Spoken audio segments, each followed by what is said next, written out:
Hello, and in this video I would like to talk about this camera here. It's the Lumix G7, otherwise known as the G70, here in Germany. And this camera has been out for a while now, so I thought rather than making a video review of it, I'll just share my thoughts on this camera for both video and photography side of things. Simply because I have this camera for a while now, and there are a lot of video reviews out there already, as well as written reviews about this camera, so, you know, I think it's natural for me to just share my thoughts on it rather than saying what other people already have said. And I mean, by now you all probably know what the camera is made out of, which range is it, and the resolutions, and you probably saw a lot of short clips from this cameras already. So yeah, I would like to share my thoughts about this camera in this video.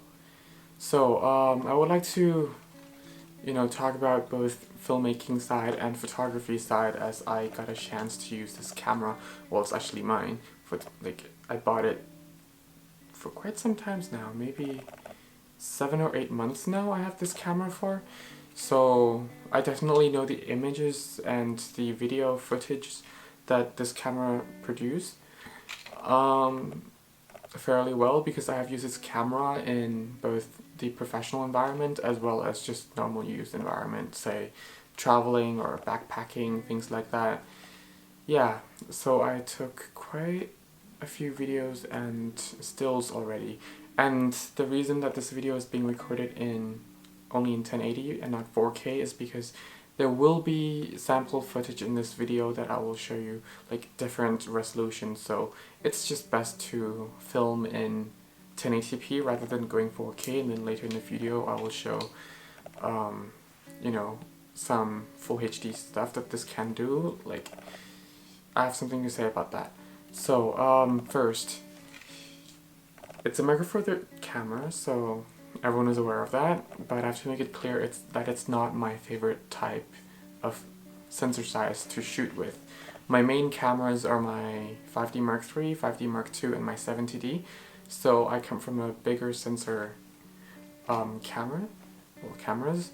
So using this was like a really, really huge hassle for me, simply because it's hard to do a lot of things that I can normally achieve with my bigger sensor cameras, and that goes for both video and photography side. Sure, the most obvious one being because it's a small sensor, it's harder to get shallowed up the field or that blurry background. So when I'm using my f1.7 lens here, the effect that you get with the 1.7 lens on this type of sensor, Micro Four Thirds, I can easily get it at maybe f5.6 or f6.3 on my full frame. That's just how dramatic things can be. It also depends on how far away I'm from the object, so usually it tends to be between f5.6 to f6.3 if I want to get the effect of f1.7 on this camera. So yeah, it's quite a hustle. On the other side though, if I'm working in low light, well, not really low light, but maybe sunsets, and I don't have my tripod with me, it's easy to get everything in focus with this camera, so just go for like f6.3, f7.1, whereas with my full frame I will need to go to at least f9, then maybe work my way up to f11, f12, f13, but my sweet spot is usually between f9 and f14 on my full frame cameras. It depends on what I'm shooting. If I'm shooting sunset, like real sunset with the sun in the shot, then it's around f13 to f14, because I like the stars effect around the sun as well. But that's that. But also in video, if you're filming an interview and you want to get that blurry background, or at least natural looking blurry background and not too blurry, it's still a bit of an effort. You still need to use a fast lens, say 2.5, something like that. So just get an f2.8 lens and then put it down to 2.5 into an interview, you can probably go away with that kind of autofocus in the background for video. So I just wanted to make that clear. And back to the topic about low light that I mentioned earlier, this camera is definitely not a low light camera for both video and photography.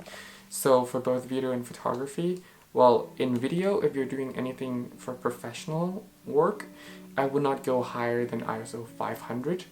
If you're not using something like a Cine-like D or any sort of flat profile, I would not go over 800 ISO. Actually, 800 already looks pretty darn bad on this camera.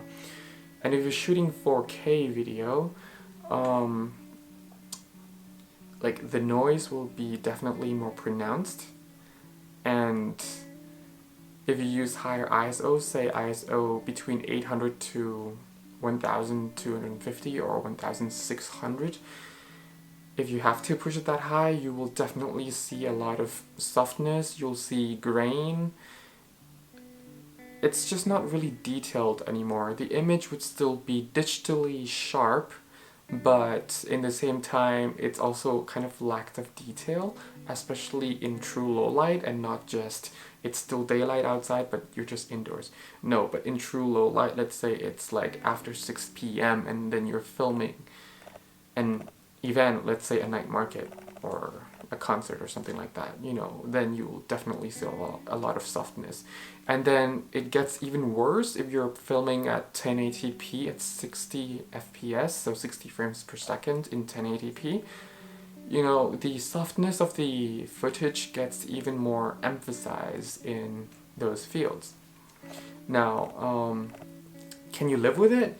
If you're just filming like a travel video or some sort of, you know, nothing professionally related, you can get away with even ISO 1000 without using the flat profile. But if you are using the flat profile possible from this camera and you're shooting in low light at high ISO for this camera, then, you know, it will look very, very bad. Very, very bad. Even after post noise reduction. Actually, adding post noise reduction doesn't clean up that much. It will just make the footage even softer than it is already. So no, it's gonna be worse. It's gonna be like a compact camera trying to be a DSLR quality camera. So trying to be. Otherwise, it's good in 4K itself, and in 1080p video it's actually quite sharp at non-slow motion options. So it's a pretty nice and sharp camera. Just make sure you have the right lenses or the right lighting that goes with the camera. That means you definitely will have to invest more in the lighting part if you're shooting something like in a studio or things like that, compared to if you were to shoot with a traditional DSLR or any other mirrorless that have got bigger sensors, say the Sony, you know, A7 or even the A5100. That camera is still going to be a lot better than this camera in low light, hands down.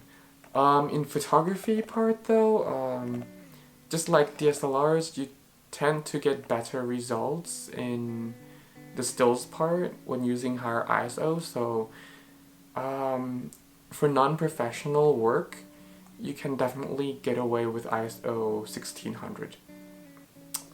Like, let's say if it's only for Instagram, if it's only for Facebook, Twitter, things like that, 1600 is okay. Well, I would not go any higher, actually. But, you know, 800, you're still able to actually clean up the noise from this camera at ISO 800. At ISO 400 is probably the sweet spot of this camera. But then again, you know, there will be times when you need to push your ISO up to even higher than 1600. You know, with my 5D Mark III, there are times when I'm shooting at events that I would need to use ISO 3200. Now, that is going to be a big struggle for this camera for sure, but for something like a DSLR, it's not, especially more modern DSLRs. Even nowadays, in 2016, you find a lot of entry-level DSLRs at this price point. This is right now, as of this time that I'm filming, it's around 530 euros to get this camera with this with a kit lens, not this lens, with a kit lens. The 14 to 42 millimeter here in Germany, it's 530 euros plus shipping on Amazon. Yeah, that's that. But even with the same range of DSLR, the same price range of DSLRs will do better in low light than this camera can. I mean, sure, it's bigger sensor. And on the other hand, that bigger sensor means you can get a much better there's a high chance of you getting a nicer shallow depth field. You don't have to put as much effort in getting that type of shots, compared to this kind of camera where you really have to put some effort into it. Now that we're in the image quality, then the next part would be the file type, the RAW and JPEG in photography wise. The JPEG out of this camera, right out of the camera without any post-processing, comparing to RAW, it's strange to me, and the reason I say it's strange is because on my LX100, the Lumix LX100 from Panasonic, it's a compact camera that also shoots 4K video. It has a 4/3 sensor size, but, it has also a 16 megapixel sensor in there, but it's only using 12 megapixel so that it can change the aspect ratio and still maintain the same resolution throughout the different aspect ratios. Anyway, that camera shows, it proved to have better dynamic range in the JPEGs than its RAW unless if you're gonna post-process the RAWs, but that's probably why you actually shoot RAW, so that you can post-process them, But that camera shows that right out of the camera, you can definitely see in the shadows and in the highlights more. And the thing that I find really surprising about this camera is that it's the opposite. You definitely see more detail in the RAW files, right out of the camera without opening it in post-processing program, like editing software, say Lightroom or Photoshop, or Aperture or other editing programs. It proved to have more dynamic range right away, as well as more saturated colors, or more vibrant colors. It looks more lively, and I tend to like the raw images out of this camera more than the JPEGs, which it's the opposite for the LX100.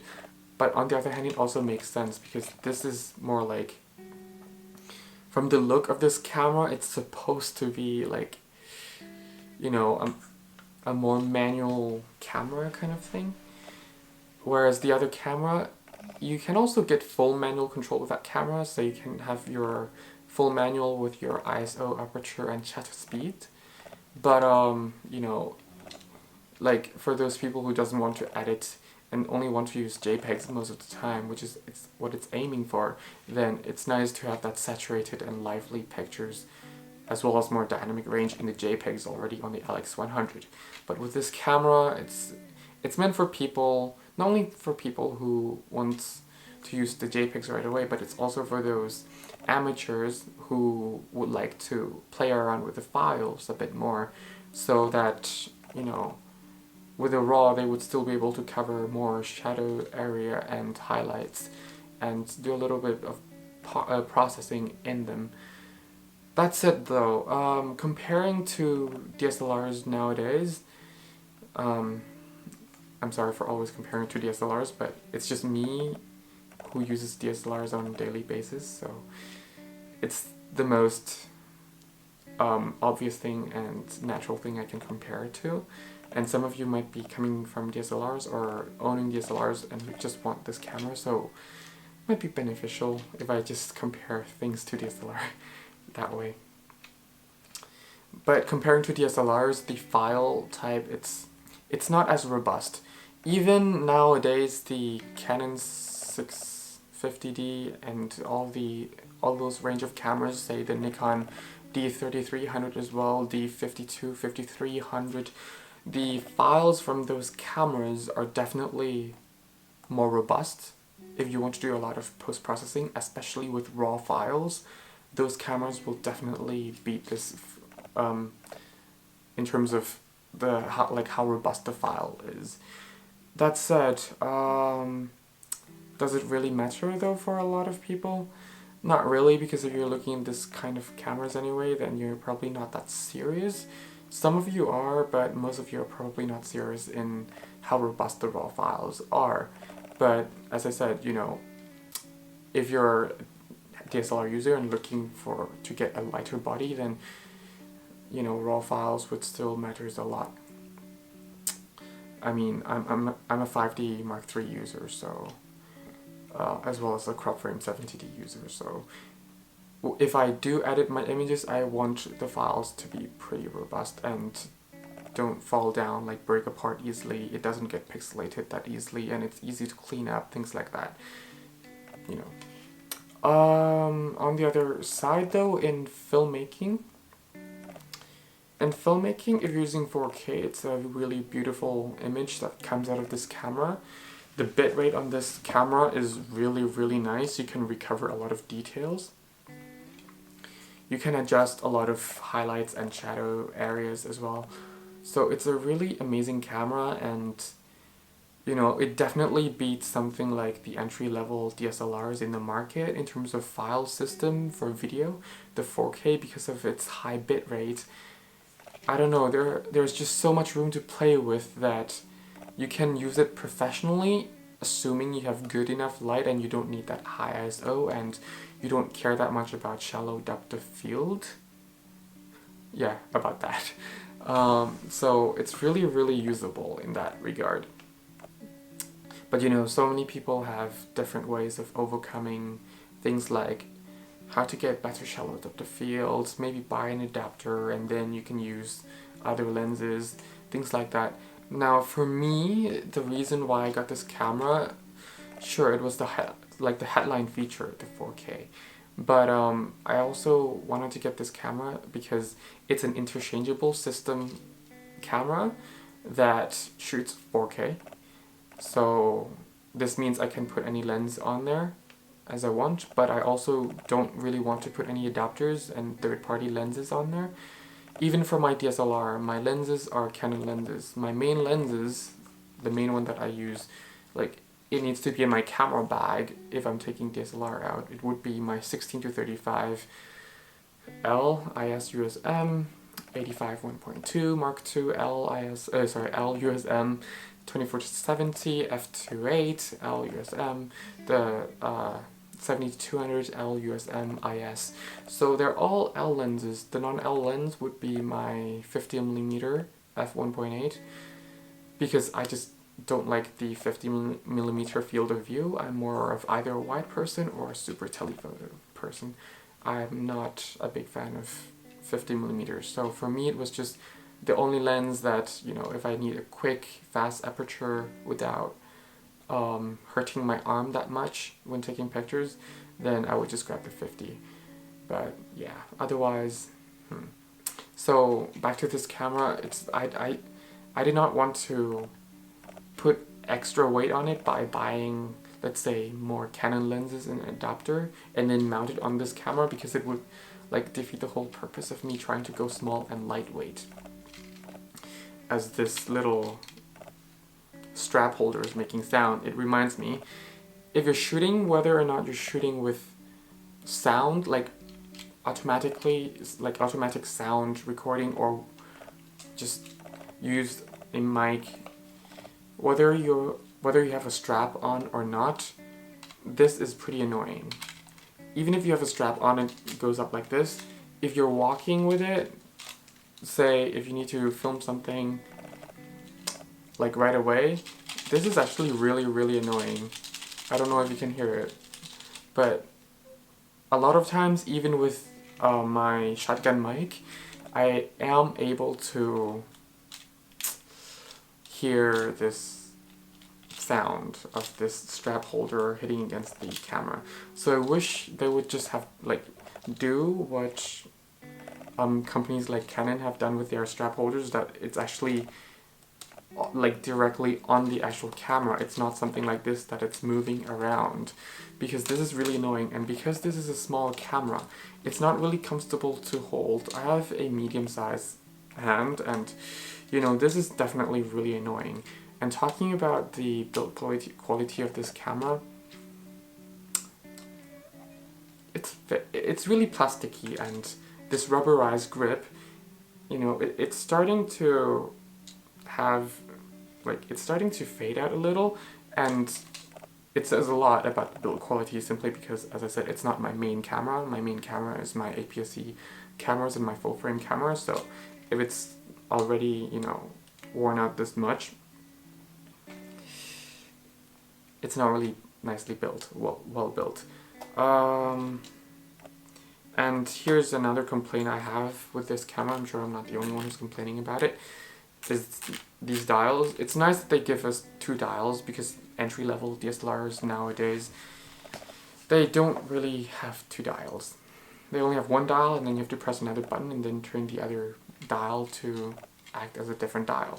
But what I wish is that either have more drag for this dial, so that you know when you're actually turning the dial, simply because if you put the camera to the side, because you don't always, you know, hold your camera up like this, if you put it to the side or put it in your bag and you don't want to turn it off because you know that you're going to take it out or put it back and take a photo pretty soon if you're traveling, you know, the settings will change very, very easily, will get changed very, very easily, simply because, you know, it's just so easy to turn. Once you put the camera like this to the side with a strap, like, you don't know it, but this probably will turn. Well, most likely it will turn anyway, or this dial. So I just wish it has more drag on it, or they would do something like what Canon does, that they would have a little lock lever so that it would lock the dial. So say if you're sure about that settings and you're putting your camera to the sides and using the other camera as your main camera, and this camera just gets swing down on your side your whole time, the settings will not change from the dials, like, because the dials are locked, so even if it gets turned accidentally, it will not affect the settings of the camera, and I wish they would just have it on this camera, you know. Anyway, yeah, and back to the video part. Don't trust the autofocusing system on this camera with the video, it sucks. Period. Even with still life, it's bad. I mean, I am quite happy with the dual pixel of my 70D camera, and a lot of times I really rely on the autofocus on that camera than this camera. But, you know, it's not every day that I'm taking my 70D out, because it's also still a bit bigger than this camera. Otherwise, yeah, it actually applies the same for photography as well. So in photography, the same kind of problem applies, but it's more like, a lot of times, by a lot of times I mean 30 to 40% of the time, even if you set your autofocus points on your screen with the touch screens and everything, by the way, the touch screen works quite fine. Anyway, if you set the autofocus on the touch screen, like where you want it to focus, sure, it's fast at focusing, but the problem is 30 to 40% of the time, it misses the focus point by a hair a bit. So 30 to 40% of the time when after I take the pictures, I bring them home, look at it on my monitor or my computer or whatever, I find that, you know, there are quite a number of images that's blurred out. Well, not completely blurred, but it could just be a hair sharper. Because, I mean, I know this camera very well and how sharp it can be with certain lenses, say with this prime, with a kit lens, with other lenses, how sharp it can be, but it just annoys me so much when, you know, when it confirms that it's in focus, but really when you put it to your big monitor or when you zoom in a bit on the screen, you know that it's not sharp. It can be a hair sharper. It's just super annoying, and like, sure, you can blame it on the fault that maybe that object was a moving object. The thing is, it also happens with a normal non-moving object. Let's say I'm photographing a parliament building in Berlin. I mean, the parliament building does not have legs to move here and there, right? It's a big building. And in a bright sunny day where your shutter speed is at like maybe 500th of a second, and the focus, like, you know, you're using pretty high f number, but you just notice that the camera was just confirming the focus, and in reality it's not really focused. So that is a super annoying part of this camera, I find. It's really, really annoying. But yeah, so focusing system, it can be a bad thing for both photography side and filmmaking side. But yeah, so sorry about that. My dad got home and he had to work on something and I needed to be quiet, so that's why I stopped the video recording. And an hour later, my friend had to take a flight, so yeah. And now I'm back, and the lighting has changed a lot because it's been quite a few hours since last time I recorded the video. So yeah, so back from where I left off, which was about focusing system in the camera. I said it was not the most reliable thing. It's nowhere close to being reliable.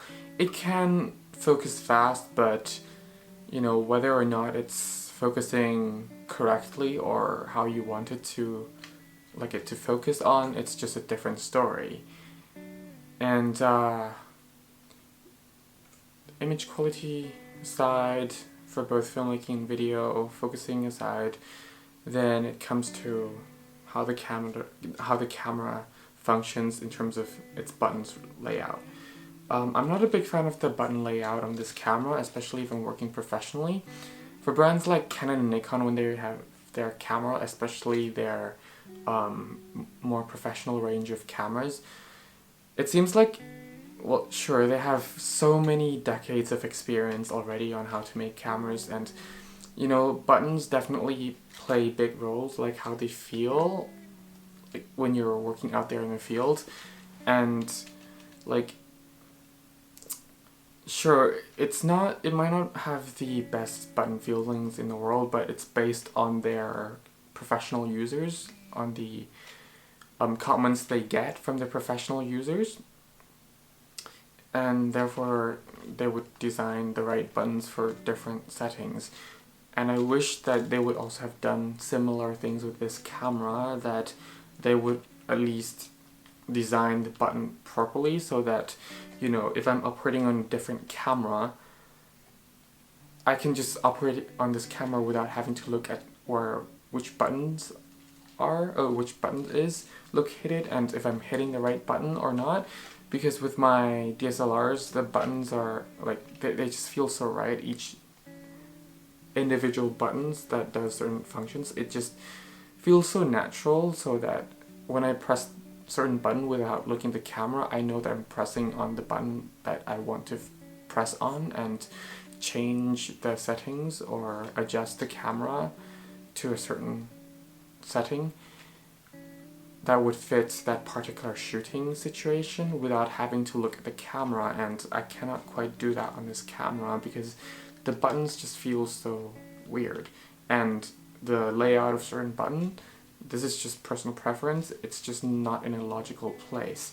The menu is easy to navigate though. You can probably master the menu within, you know, less than an hour. And you can also master roughly where the buttons are, but if you ask me, it's just not located in the logical place. But that's just me. So that's aside, and and there are also custom functions buttons that you can assign them to do other things. Say, if maybe you like to change your exposure compensation a lot, then you can also, you know, assign certain button to actually show you the exposure compensation that you can always change. Goes the same with histogram, things like that. So in conclusion, this camera is a great little camera with, well, a lot of sacrifices really to make. But, you know, if you can work your way around all the obstacles that this camera has, it is a great, nice and light camera. If you only need it for your blogging, your travel blog, your food blog, what have you, and only need it for Facebook and other social media, this camera is definitely a good camera. It's not the best in the world. It's certainly not in the best category out of my experience. I would not categorize as the best camera or one of the best camera out there, but it's a pretty good or decent camera to use, and it will get certain job done, not all. It does take pictures, that's the most important thing. Yeah, so it's kind of hard to say whether or not you should buy the camera because it really depends on the type of photographer and or filmmaker you are. But if you do really want to get this camera, then like really think through it properly, because you know, the magic just doesn't happen right away. So you need to do certain things with this camera to get a pretty good results, or don't expect to, like, the instant you have the camera you can take pretty good pictures. No, it doesn't do that. If you expect that, then some high-end compacts will do a better job, or some good entry-level DSLRs will do even a much better job. But then again, entry-level DSLRs, although you can find like similar size and weight camera, but the lenses will be heavier. But also some mirrorless, like the Sony a5100. That's a pretty good camera as well. I think I would even go for that camera than this camera if I have the chance now, but because I'm not looking forward to investing in another system camera, I guess I'll just stick with this. And because most of the time I will be taking my DSLRs anyway, so I'm like, it's not urgent, is what I'm saying. And because of the headline feature, the 4K recording, internally, you know, it makes me want to keep this camera. And if I'm recording inside, like indoor, in my room, like this, then I can always use extra lighting and find extra lighting to, you know, compensate on what it's missing, which is the low light performance. That said though, on this particular camera, it's obviously not this camera. All I'm using is just, apart from my screen light at the back, is another lamp I have in my room. So it's just one lamp, and my window is just another. It's a good 4 to 5 meters away from me, so it's not really big windows either. So, you know, this camera is dealing pretty well, and it's using like ISO 1600, and it's definitely not as much grain as you would find on this camera. Anyway, that has been my thought on this camera. It's a bitter and sweet experience overall. I stopped hating it. I have to admit, the first 4 to 5 months I hated this camera so bad, especially for its, like, for the fact that it's not reliable, and, well, according to my standards, it's not reliable, and the image quality and the video quality is not as good as I expected it to be, especially in low light. And the third reason is definitely down to the sensor size. Again, I'm not a big fan of this sensor size at all. The smallest I can go is, well, for an interchangeable lens system, is probably APS-C size. That's how small it can get for me. If I'm using a compact camera, then that's a different thing. I can totally understand that sensors can be smaller. Apart from my LX100 from Lumix, it has a 4/3 sensor in there, so it's nice and big for a compact camera. And the lenses from Leica is pretty good and pretty sharp as well. Sharper than quite a few of the Panasonic Micro Four Thirds lenses. But that's a different story now. Anyway, I hope this video somewhat helpful to some of you at least. Thank you very much for watching, and have a nice day. Have fun taking pictures. Bye.